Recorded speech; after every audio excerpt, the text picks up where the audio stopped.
Let's get to the Toronto Raptors. And so this one comes, we have a bunch of questions there. So SS, how good has Pascal Siakam really been this season by the numbers? So I have a couple here.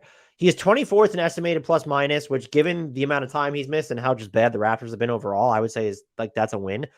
Also, here's every non-guard, or no, here's everyone in NBA history. Excuse me, I changed the qualifiers to average 25 plus points, 8 plus rebounds, 6 plus assists, while shooting better than 50% on twos and 34% on threes for an entire season. Larry Bird, LeBron, Luka Doncic, Nikola Jokic, James Harden, and Pascal Siakam is on pace to comfortably right now join that club. And something else to consider with him is I think, and this is the part of his game that I would like to highlight the most, is he's has more of a diversified portfolio when you're looking at his drives. There's more directionality there. There's better decision making. And so there have been in the NBA, there have been 166 players who have finished at least 100 drives this season.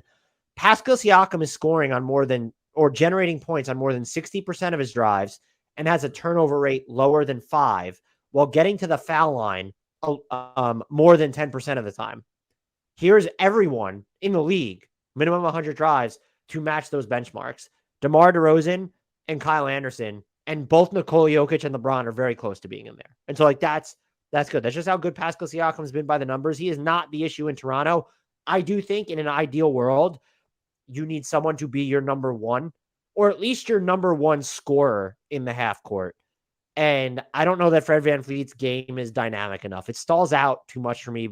His off-ball stuff is good, but like kind of everything else feels like it's up in the air when you're looking at his finishing inside the arc and ability to knock down difficult looks off the dribble. So I think Pascal Siakam would be in the All-NBA discussion if the season ended today.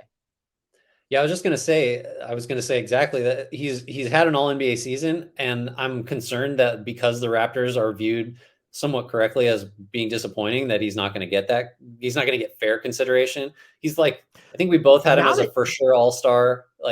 He's been and look, great.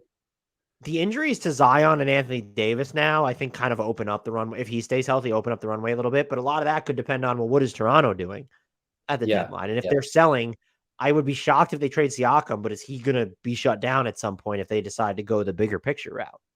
maybe so. But I agree. Like when a guy like him is having a season this good, and the Raptors have had just continue to have such a struggle creating shots, it does tell you that the bar for like someone else to help in that regard is pretty low. Because if your second best guy is doing what you just outlined offensively, like you don't need. I mean, you to be a contender, you need someone that's better.